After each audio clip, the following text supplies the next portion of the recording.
Hello dear students, हम Pankaj sir. आप देख रहे हैं 20 क्वेश्चनों का सीरीज।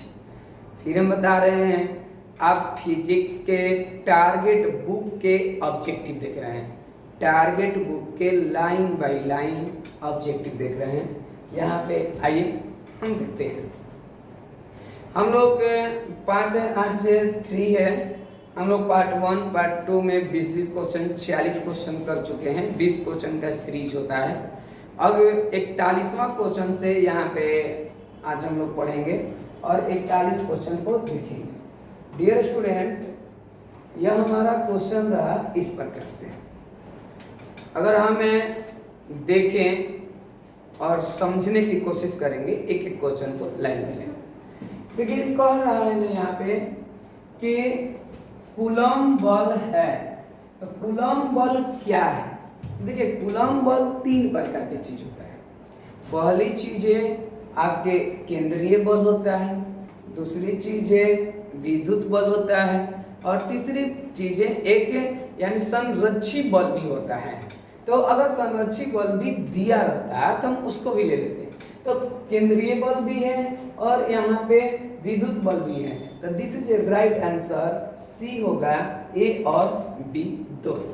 तो इस प्रकार से हम सी को मारेंगे टिक।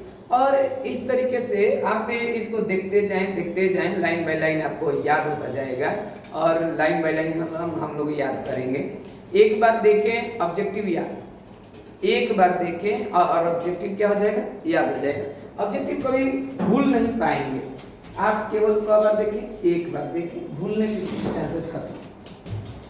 अगर हम बातें करें आगे की कहानी यहाँ से, तो यह क्वेश्चन रहा हमारा 42। इसका समझिए। कह रहा है कि यदि समरूप विद्युत क्षेत्र x अक्ष की दिशा में विद्युत मान्य है तो यहाँ पे समविभवी होगा। ध्यान से समझिएगा, समविभवी की बात किया जा रहा है कि क्या होगा। तो ट्रिक समझिए। अगर यहाँ x अक्ष दिया है तो याद रखें कि y और z तल के दिशा में होगा। अगर x दिया है तो अगर x ना दे करके अगर यहाँ y दिया होता तो x z लिखते, यहाँ पे अगर z दिया होता तो हम x y लिखते।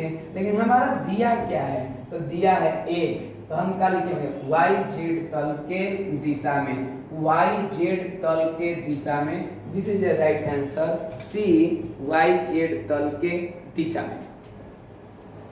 यहाँ पे बाबू ध्यान देंगे। कह रहा है यह क्वेश्चन एक आपके बुक में यह गलत आंसर दिया हुआ है, इसलिए आंसर पे आप बुक के भरोसा ना करें। बुक में अलग अलग यानी आंसर दे देता है। तो यहाँ पे देखेंगे आपके बुक में यह आंसर दिया गया है, नहीं सी दिया गया है आंसर। आपके बुक में कोई भी आंसर दिया हो उससे मतलब नहीं है। यहाँ पे राइट आंसर होगा 4.78। हम इसको लिख सकते हैं कि 4.78 गुणे 10 के पावर -10। यह होगा हमारा, दिस इज राइट आंसर। तो एक नंबर को याद रखें कि ESU मात्र ESU का मतलब होता है इलेक्ट्रोस्टैटिक्स यूनिट। ESU का मतलब होता है इलेक्ट्रोस्टैटिक्स यूनिट। इसको हम इलेक्ट्रोस्टैटिक्स यूनिट बोलते हैं। इसके द्वारा हमारा कंफर्म होता है। आगे समझते हैं। यहाँ पे अगला क्वेश्चन क्या है? कह रहा है कि स्थिर विद्युत क्षेत्र होता है। कह रहा है कि स्थिर विद्युत क्षेत्र यानी जो चीजें स्थिर होती हैं वह विद्युत क्षेत्र में कैसा होता है? तो जो स्थिर, यहाँ याद रखेंगे, जो चीजें स्थिर होती है वह बड़ा सीधा साधा होते हैं। जैसे क्लास वर्ग में जो सीधा साधा बैठा रहता है वो क्या कहते हैं? बड़ा स्थिर आदमी है, मतलब सीधा साधा आदमी है। तो इसलिए संरक्षित, सीधा साधा मतलब संरक्षित, यानी वह सुरक्षित रहता है जो स्थिर होता है, और जो मार लाफ खाप में होता है वह सुरक्षित नहीं रहता है। तो इसलिए संरक्षित याद रखें। स्थिर विद्युत क्षेत्र क्या होता है? तो स्थिर विद्युत क्षेत्र संरक्षित होता है, संरक्षित होता है। इस बात को कंफर्म याद रखें। देखिए यह 2 बार क्वेश्चन पूछा हुआ है, 2010 में और 2011 में। तो आगे की कहानी को हम चर्चा करेंगे। यहाँ पे क्या है, कह रहे हैं कि 45 नंबर क्वेश्चन को हम समझ पा रहे हैं कि 45 नंबर क्वेश्चन क्या कह रहा है। 45 नंबर क्वेश्चन कह रहा है कि एक एकांकी चालक के निम्न में से कौन सा अनुपात अचर है। एकांकी चालक के लिए बात कहा जाए तो सदैव याद रखें कुल आवेश बटा में विभवांतर, बटा में विभवांतर। ऐसा ही देखिए कहाँ पे है, तो यह बटा है मतलब, तो कुल आवेश बटा में विभवांतर। यहाँ पे यानी एकांकी के लिए संरक्षण जो होता है यानी अनुपात जो अचर मान होता है वह अचर मान होता है कुल आवेश बटा में विभवांतर। This is right answer C. एक एक में हम लोग टारगेट के बुक के लाइन बाय लाइन ऑब्जेक्टिव को सीख रहे हैं। आप अपने बुक में 2027 के देख सकते हैं, 2027 के टारगेट के जिनके पास ऑब्जेक्टिव का बुक होगा वह देखेंगे कि लाइन बाय लाइन यहाँ पे मिलाया जाएगा। देखेंगे कह रहा है एक कूलम आवेश, ध्यान समझिएगा, अगर पूछा जाए आपसे एक कूलम आवेश बराबर यानी डॉट डॉट डॉट डॉट स्टेटोकूलम, यानी इसको बोलते हैं इलेक्ट्रोस्टैटिक्स यूनिट, यानी इसको स्टेटोकूलम के नाम से बोलते हैं या इलेक्ट्रोस्टैटिक्स यूनिट जानते हैं। तो यह होता है 3 × 10 के पावर 9, 3 × 10 के पावर 9। यह माने कभी कभी पूछता है, अधिकांश केस में पूछेगा यानी dot dot dot dot dot coulomb equal to इधर हमारा मान लीजिए पूछ देगा कि स्टेटोकूलम यानी एक इलेक्ट्रोस्टैटिक्स यूनिट। तो एक इलेक्ट्रोस्टैटिक्स यूनिट बराबर कितना होता है कूलम में अगर पूछ दिया, जैसे यहाँ पे एक कूलम दिया है, एक कूलम ना देकर के एक स्टेटोकूलम दे दे तो हम कैसे बनाएंगे। डियर स्टूडेंट, यहाँ पे ध्यान देना है कि यह बाटा में एक करने के लिए इसको बाटा बनाना होगा, 1 बटा में 3 × 10 के पावर 9 और यहाँ पे एक इलेक्ट्रोस्टैटिक्स यूनिट हो गया। तो यह 1 बटा 3 लिखाएगा और गुणे 10 के पावर, यहाँ पे 9 है ऊपर जाएगा -9 हो जाएगा। जब बाटा ऊपर जाता है, जब बाटा ऊपर जाता है माइनस में आ जाता है तो 10 के घात माइनस हो जाएगा इक्वल टू 1 इलेक्ट्रोस्टैटिक्स यूनिट। तो यहाँ के लिए यह आंसर होगा 3 × 10 के पावर 9, लेकिन जब एक कूलम आवेश न दे करके एक स्टेटोकूलम या इलेक्ट्रोस्टैटिक्स यूनिट दे दे तो उस समय के लिए आंसर यह होगा। याद रखेंगे इस बात को। चलिए आगे के क्वेश्चन को हम समझते हैं। आप सब पढ़ने पर ध्यान लगाएं और लाइन बाय लाइन पढ़े। देखिए पहले क्या होता था ना कि पहले गुरुजी मेहनत नहीं करते थे, पहले गुरुजी बस पढ़ा दिए काम खत्म, टीचर पढ़ा दिया काम, टीचर का काम खत्म। बच्चा अपने आप मेहनत करता था, बच्चा पढ़ता था, बच्चा मेहनत करता था। लेकिन आज के जमाने में इतनी बच्चों को सुविधाएं हो गई कि पढ़ने के यानी जिज्ञासा ही खत्म हो गया। सुविधाएं नहीं रहती थी तो जिज्ञासा रहता था कि ये पढ़ना है पढ़ना है पढ़ना है। सुविधाएं ही इतना हो गया कि जिज्ञासा खत्म हो गया। अब गुरुजी को मेहनत करना पड़ता है। अब बच्चा कहता है पास हो जाए, पास हो जाए, बारे भाई नहीं क्या। तो यहाँ पे पास होने वाली बात नहीं है, टॉप करने वाली बात है। आप इस ऑब्जेक्टिव को देखें लाइन बाय लाइन, एकदम ऑब्जेक्टिव आपको दोबारा याद करने की जरूरत नहीं होगी। This is my guarantee. आप देखेंगे सॉल्यूशन के साथ यहाँ पे बताया जाएगा। एक विद्युतीय द्विध्रुव को 2 विपरीत आवेशों से बना है जिसका परिमाण यानी प्लस इतना और इतना है और इनके बीच का दूरी इतना है। तो विद्युत द्विध्रुव का आघूर्ण क्या ज्ञात करना है। आप बताइए विद्युत द्विध्रुव को हम यानी P बराबर लिखते हैं। क्या कह रहा है, पहले नंबर जाने कि यह 2 यानी बिंदु आवेश है, 2 बिंदु आवेश है। ध्यान समझिएगा, एको पे कह रहा है ना पहले माइनस रहता है -q, तो हमारा q का मान यहाँ पे दे दिया है कितना, माइनस वाला लिखेंगे तो -3.2 × 10 के पावर -19 कूलम। यह हमारा माइनस वाला मान हो गया। उसके बाद क्या दिया है, प्लस वाला दिया है। प्लस वाला कितना दिया है 3.2 गुणे 10 के पावर यानी -19 कूलम। यह आपके बीच के, यह दोनों के आवेशों का मान दिया। बीच के दूरी कह रखा है कितना है बबुआ, तो बीच का दूरी है 2.4 गुणे 10 के पावर -10। यह हो गया बीच के दूरी। अच्छा एक बात जानो, -q से प्लस अगर q तक होता है तो इनके बीच के दूरी को हम डिनोट करते हैं जो वह 2l से करते हैं, तो p बराबर हो जाता है 2ql। तो हम इसी को लिख सकते हैं, क्या लिख सकते हैं, q गुणे 2l।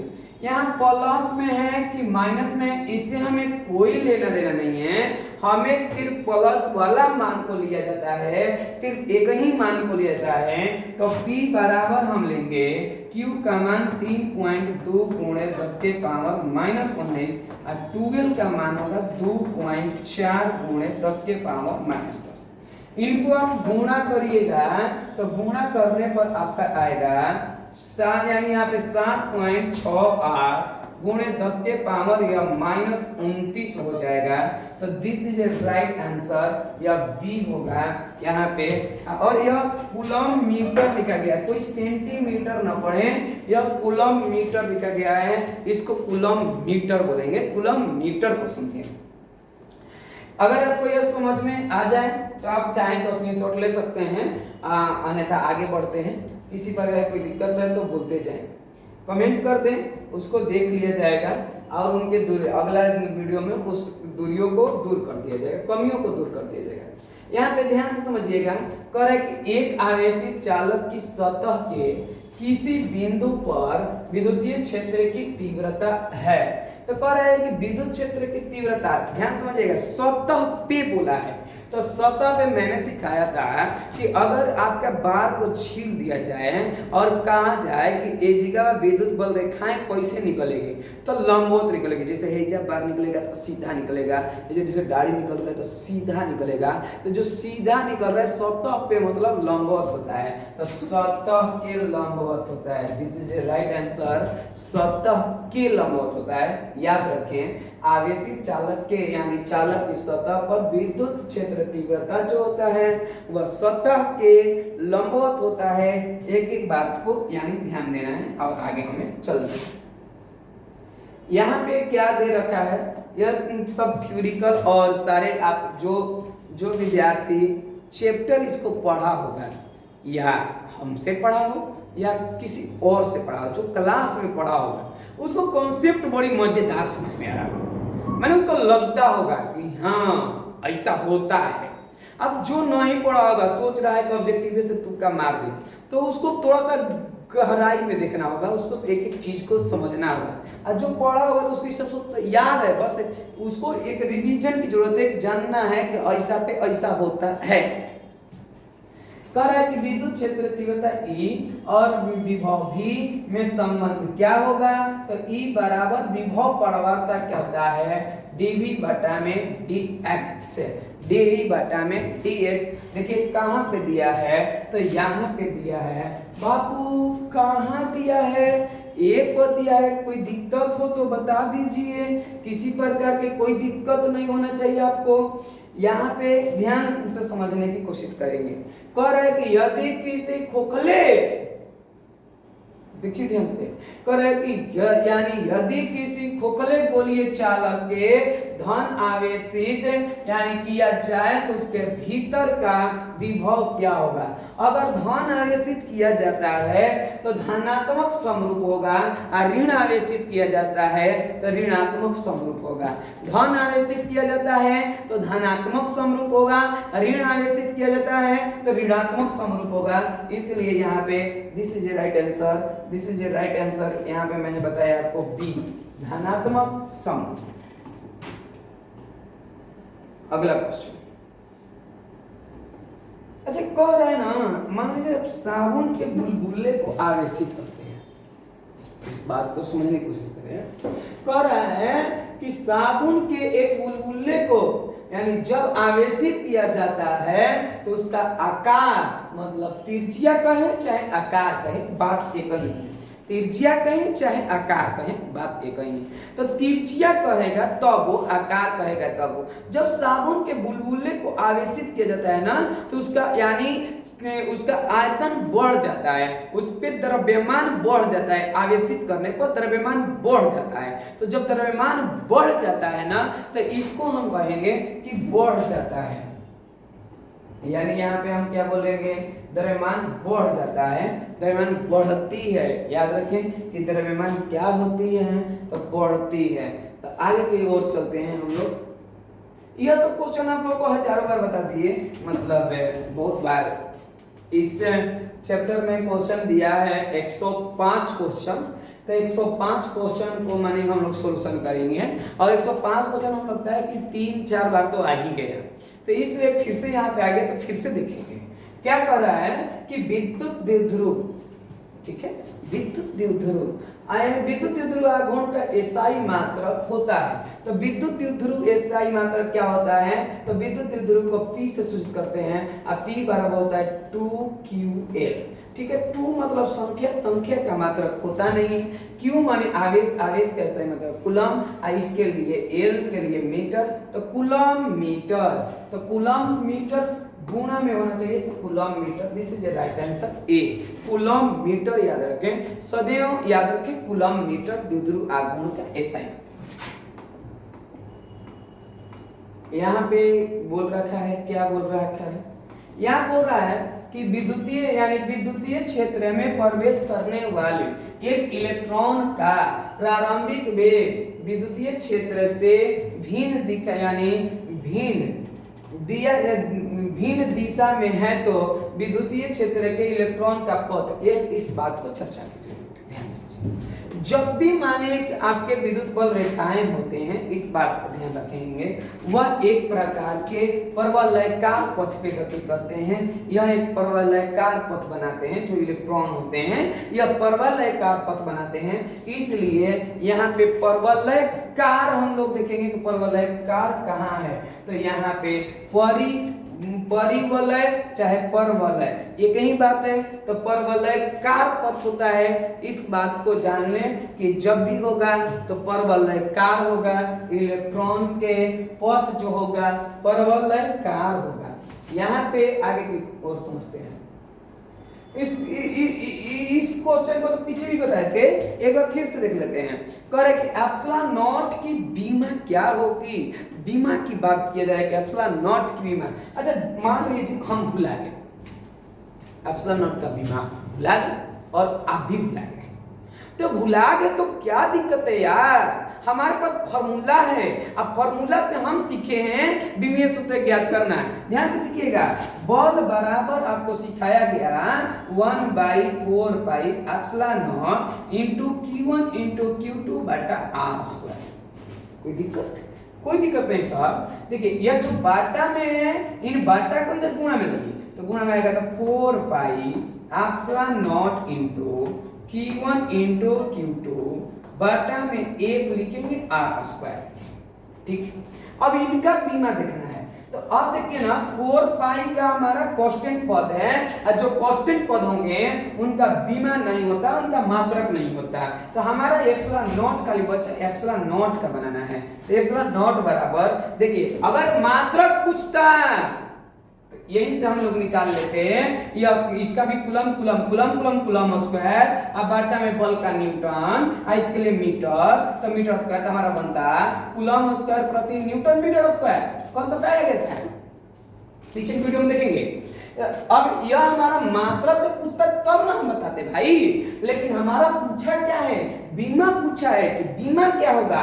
तो बीमा के लिए हम क्या लिखेंगे, तो यह हमारा यानी Q1 है, तो Q1 को हम क्या कहेंगे, 80 होता है बीमा, और इसके लिए क्या होता है 80 होता है। और यह क्या है, बल है, बल का बीमा क्या होता है mL के पावर -2। देखो आपको याद नहीं होगा बल के बीमा, ये हम जानते हैं ऑलरेडी, हम मास्टर हैं तब याद है, हम आपके तरफ बच्चा होते तो नहीं याद होता।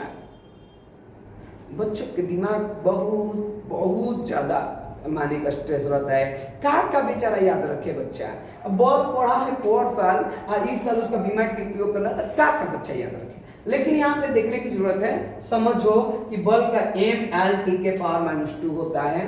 कुछ कुछ बच्चे को याद भी रहता है, जो गॉड गिफ्टेड होते हैं। L जो होता है L का स्क्वायर। तो ठीक है, बच्चों के ऊपर ना बहुत ज्यादा जिम्मेदारी होती है। अगर लड़का में जन्म हुआ है आपका तो समझ जाइए कि कष्ट करने के लिए हुआ है, तो कष्ट करिए, गर्मी में तपे। इस बात को समझिए, ए स्क्वायर हो गया, टी स्क्वायर हो गया। तो यहाँ पे क्या हो जाएगा, एल क्यू हो जाएगा और टी के पावर -2 हो जाएगा। अच्छा, यहाँ पे एक स्टेप और करते हैं। तो अगर हम यहाँ पे आ जाए, मान लीजिए यहाँ पे आ जाते हैं, तो यहाँ पे आएंगे तो हम क्या कर पाएंगे, यहाँ पे आएंगे तो एल यानी ए का स्क्वायर टी के पावर -2 ये ऊपर जाएगा। जो ऊपर जाएगा वो माइनस में लिखाएगा, जो ऊपर जाएगा वही माइनस में लिखाएगा, और जो माइनस में रहेगा वो क्या में हो जाएगा, वो प्लस में हो जाएगा। माइनस में है, यहाँ पे माइनस नहीं, यहाँ पे प्लस रहता है, यहाँ प्लस है, ऑलरेडी देख लीजिए ऊपर में प्लस है। तो यहाँ पे ठीक है, जो माइनस में रहेगा वो प्लस हो जाएगा, और जो प्लस में रहेगा वो माइनस हो जाएगा। इस बात को जाने, जो नीचे बाटा में प्लस में है ऊपर ले जाएंगे माइनस हो जाएंगे, और जो माइनस में है ऊपर ले जाएंगे प्लस ही हो जाएंगे। तो यह प्लस में हो गया। तो देखो ना, पहले एम लिखते हैं तो एम के पावर -1। देखिए एल और वही एल है नहीं भाई, नहीं है तो -3 लिखेंगे, और टी के पावर 4 लिखेंगे, और ए के पावर 2। पहले एम एल टी तब ए, तो कहीं कहीं ए के जगह पर आई भी दे सकता है, तो इसलिए नहीं घबराना है। ऐसा मिला उसमें से में कि कॉमन हमें मिल रहा है बाबू, तो बच्चा कॉमन मिल रहा है, हमको तो दिखाई दे रहा है बी मिल रहा है, आप मिलाओ कौन मिल रहा है, बी ही मिलेगा। तो B this is right answer हो जाएगा, यहाँ पे बी मिल जाएगा। तो यह हमारा हो गया एप्सिलॉन नॉट का बीमीय सूत्र। चलिए बीमीय सूत्र एप्सिलॉन नॉट का हम देख लिए, आगे बढ़ते हैं। यहाँ पे आगे अगर हम जानते हैं आगे की ओर, तो क्या है आगे यह है आगे, ध्यान से सीखिएगा। कह रहे कि दो समजातीय दो समजातीय और बराबर आवेश Q को मिलाने वाली रेखा के बीच में कह रहा है कि एक अन्य आवेश रखने पर निकाय का संतुलित हो जाता है, तो Q का मान होगा। Q का मान क्या होगा, इस बात पे चर्चा करना है। Q का मान क्या होगा, ध्यान से इस बात को समझने की कोशिश करते हैं कि क्या होगा। डियर स्टूडेंट, थोड़ा सा इसको जगह बनाते हैं लिखने के लिए। देखिए ना, यह एक मान लीजिए आवेश है और यह भी एक आवेश है, ठीक है। और इनके बीच में कहीं पर रख दिया जाता है। मान लीजिए यह ए है, यह बी है, मान लीजिए यह ओ है। इनके बीच यहाँ पे Q आवेश है, यहाँ भी Q आवेश। कह रहा है कि दो समजातीय यानी बराबर आवेशों को मिलाने वाली रेखा के बीच में एक अन्य आवेश Q रख दिया जाता है, तो संतुलन। तो पहला नंबर इनके बीच की दूरी R, इनके बीच की दूरी R, दोनों के बीच की दूरी को हम क्या ले लेंगे, R ले लेंगे। तो पहला नंबर हम यहाँ से यहाँ के बीच का बल निकालेंगे। तो यहाँ से यहाँ के बीच के बल निकालेंगे तो F का मान हमारा हो जाएगा 1/4 पाई एप्सिलॉन नॉट। अच्छा, 1/4 पाई एप्सिलॉन नॉट लिखने की क्या जरूरत है, जब मेरे पास ऑलरेडी एक नियतांक हम मान चुके हैं K है, तो क्या जरूरत, हम K बराबर लिख पाएंगे Q1 into Q2 बाटा में R स्क्वायर। तो इनके बीच का दूरी एगो है, R 2R है, R 2R है। तो इनके बीच के दूरी को हम 2R लेकर के स्क्वायर कर देंगे, तब तो हो जाएगा एक बराबर K Q स्क्वायर बाटा में 4R स्क्वायर। यह मान हमारा आगे, कोई दिक्कत नहीं। अब आगे समझते हैं। अगर मान लिया जाए हम लोग क्या करते हैं यहाँ पे कि हम यहाँ पे ले लेते हैं इनके बीच की दूरी, यहाँ से तो इनके बीच की दूरी को लेंगे तो क्या होगा, एक बराबर होगा फिर से हमारा K इंटू Q बड़का Q छोटका Q बाटा में इनके बीच का दूरी R केवल है, तो R स्क्वायर हो जाएगा। एक बात को जाने, इनको F1 लिख देते हैं, इनको F2 लिख देते हैं। करेक्ट, संतुलित है। तो संतुलित होने के लिए F1 और F2 को जोड़ने पर कितना आना चाहिए? 0 आना चाहिए।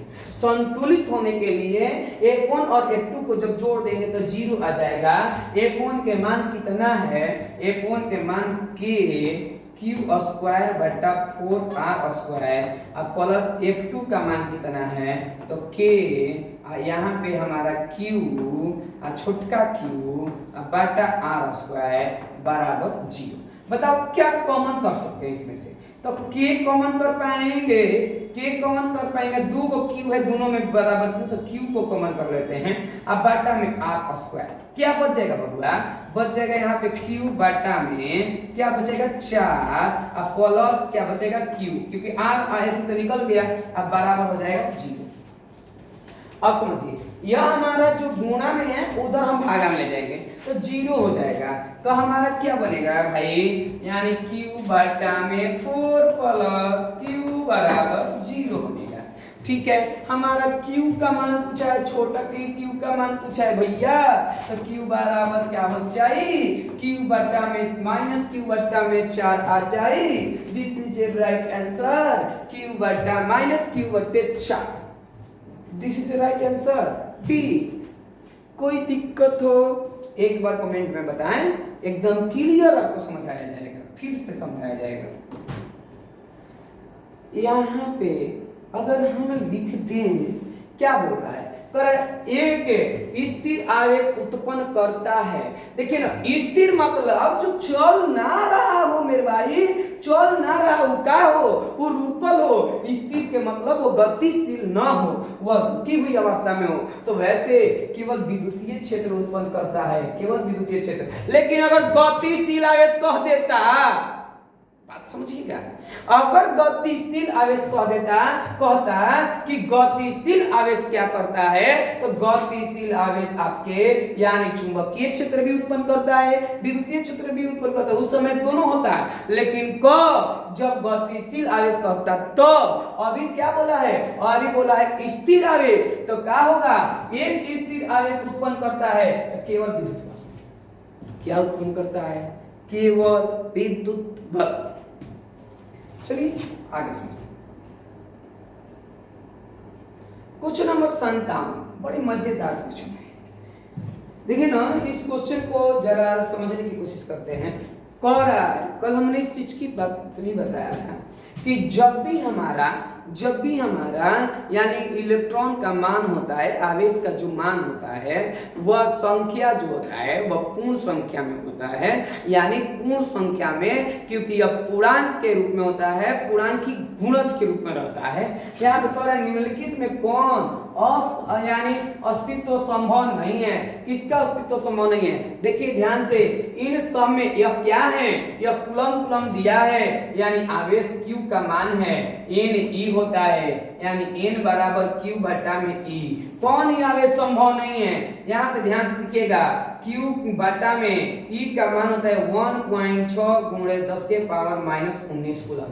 इनमें भागा देके देखिए, जो पूरा कट जाएगा वो संभव है, और जो पूरा नहीं कटेगा वो संभव नहीं है। जो पूरा कट जाएगा वो संभव है, और जो पूरा नहीं कटेगा वो संभव नहीं है। आप समझाते हैं, जैसे यहाँ पे 3.2 गुणे 10 के पावर -19 बटा में 1.6 गुणे 10 के पावर -19।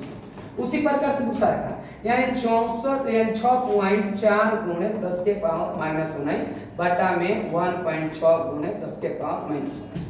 ठीक है, यहाँ पे एक और देखते हैं, एक और देखिए, यहाँ पे 2.4 गुणे 10 के पावर -19 बटा में 1.6 गुणे 10 के पावर -19। ठीक है, फिर दिया है 1.6 गुणे 10 के पावर -19 बटा में क्या बोलेंगे? 1.6 गुणे 10 के पावर -19। इनको कटाया जाए, इनको क्या कटाया जाए। हम देखते हैं कौन कटता है पूरा और कौन नहीं कटता है। बाबू कटाया जाए, देख लिया जाए। तो अगर हम कटाएं तो कैसे कटाएं, देखिए दशमलव से दशमलव खत्म, 16 दूना 32 खत्म, ये खत्म, तो ये पूरा पूरा कट गया, यह संभव है। पर है दशमलव से दशमलव खत्म, 16 से 32 तो कहता है 16 तो के 14, यानी 4 बार में खत्म खत्म। अब यहाँ पे भी देख लीजिए, यह भी आसान दिख रहा है, दशमलव दशमलव 16 से 16 19 कट गया है, यह काम खत्म है। लेकिन बताओ यह इससे यह क्या कटेगा जी, नहीं कटेगा, दशमलव में कटेगा, और जब दशमलव में कट जाए यह मान संभव नहीं होते, यानी जो दशमलव में कटेगा वो मान संभव नहीं है, वो मान संभव नहीं है। तो दिस इज राइट आंसर, यहाँ पे सी होगा 57 नंबर क्वेश्चन का। चलिए देखते हैं यहाँ पे 58 नंबर क्वेश्चन। 58 नंबर क्वेश्चन कह रहा है कि यहाँ पे कहा जा रहा है कि मुक्त आकाश यानी फ्री स्पेस का परावैद्युतांक, मुक्त आवेश मतलब परावैद्युतांक को हम एप्सिलॉन नॉट कहते हैं। एप्सिलॉन नॉट बराबर सदैव याद रखें 8.85 यानी 854 भी लिख सकते हैं गुणे 10 के पावर माइनस 12 की, तो फैराडे प्रति मीटर लिखें और नहीं तो कूलम स्क्वायर प्रति न्यूटन मीटर स्क्वायर। अगर ई एसआई मात्रक दिया है तो पर भी सही है, अगर ई एसआई मात्रक न देकर के फैराडे मीटर दिया है फिर भी सही है। यहाँ पे कोई दिक्कत हो बोले, आपके 20-20 क्वेश्चन का सीरीज चल रहा है, याद रखें 20-20 क्वेश्चन का सीरीज चल रहा है, प्रत्येक एपिसोड में 20 क्वेश्चन आएंगे और आप उस 20 क्वेश्चन को आप फास्ट करके देख सकते हैं, स्लो करके देख सकते हैं, एक बार में नहीं आया उसको यानी दोबारा देख सकते हैं। यहाँ पे हमारा क्वेश्चन क्या बोल रहा है, कर यदि दो आवेशों के बीच की दूरी को दुगना कर दिया जाए, कितना मजेदार बात कह देता है, कबो कबो दिल को छू लेता है। पर इनके बीच लगने वाले बल के यानी हो जाता है, कर के बीच लगने वाले बल हो जाता है, क्या हो जाता है, हो जाता है, तो क्या हो जाता है, तो देखिएगा ध्यान से, कर है कि दो आवेशों के बीच की दूरी को दुगना कर दिया जाए, यह हमारा एक आवेश है, यहाँ पे मान लीजिए Q है, यहाँ पे Q1 मान लीजिए Q2, ठीक है। इनके बीच के दूरी को पहले से मान लीजिए R है, अब फिर हम दुगना कर लेंगे। चलिए देखिए, अब हमारा A बराबर होता है, बीच के दूरी है तो 1/4 pi epsilon not into Q1 into Q2 बटा R स्क्वायर होता है। हम चाहें तो इसको K भी लिख सकते हैं, Q1 इनटू Q2 बटा R स्क्वायर, यह मान लीजिए मेरा मन है। लेकिन कह रहा है, अब क्या कर रहा है, बीच के दूरी को दुगना कर दिया जाए, अब दूरिया को बढ़ा दिया जाए, दूरी को दुगनी कर दिया जाए, दूरी को बढ़ा दिया जाता है। तो दूरी को, इस बात को ध्यान से समझिए, इस बात को ध्यान से समझिए, दूरी को अगर बढ़ा दिया जाए तो बल का मान घटेगा, फिक्स है कि बल का मान घटेगा। अब कितना घटेगा ये बात, क्योंकि दूरियां बढ़ाने से बल घट जाती है, दूरियां घटाने से बल बढ़ जाती है। जैसे एक खते बड़े बड़े को लकड़ी लेंगे चाहे छड़ी लेंगे, आप बड़का छड़ी कैसे तोड़ेंगे तो क्या होगा, चूड़ मन टूट जाएगा, लेकिन वही छड़िया के हित पर पकड़ लेगा, ऐसे ऐसे तोड़ेंगे तो बताइए बल ज्यादा लगाना पड़ेगा कि नहीं, और ज्यादा बल लगाना पड़ेगा जो तोड़ेंगे तो ज्यादा टूट हो जाएगा यार, तो यहाँ पे बल ज्यादा लगाना पड़ेगा। तो यानी दूरी को घटा देने से बल क्या हो जाता है, बढ़ जाता है, और दूरी बढ़ा देने से बल घट जाता है। तो ये तो फिक्स है कि घटेगा कि दुगना कर रहे हैं, तो चलिए देखते हैं, एक डैश इसको लिखते हैं आप K into Q1 into Q2 बटा दूरी को दुगना कर रहे हैं यानी 2R का स्क्वायर करेंगे, तो एक डैश बराबर K into Q1 into Q2 बटा में 4R स्क्वायर, देखो बटा में 4 आ गया, बाकी इसको 4 को छोड़ दिया जाए तो क्या इतने के बराबर है, एकदम cos बराबर है सर जी। अब cos बराबर इतना को हम 1 लिखेंगे बटा 4 लिखेंगे, यानी 1/4 गुना हो जाएगा, this is a right answer, C ही कहलाएगा, 1/4 गुना हो जाएगा। कोई दिक्कत नहीं होना चाहिए। इसको अगर आप स्क्रीनशॉट लेना चाहते हैं तो ले सकते हैं। आगे चलते हैं, यहाँ पे क्वेश्चन नंबर 60 क्या बोल रहा है, सुने ना क्या बोलती, पूरे वाला बात है। यहाँ पे ये क्या बोलती, कह रही है तो यानी पी आघूर्ण वाले एक विद्युत द्विध्रुव क्या यानी क्षेत्र कितना है, ई है 90 डिग्री के कोण पर है भैया, 90 डिग्री पे है। तो कह रहा है बल आघूर्ण, तुम बताओ बल आघूर्ण को कहां से सूचित करते हैं, तुम बताओ। पीछे क्वेश्चन में मैंने 50 बार बताया, बल आघूर्ण को टाउ द्वारा सूचित करते हैं और टाउ बराबर होता है P vector cross E vector. तो टाउ बराबर बनेगा पी ई sin थीटा बाबू, sin थीटा।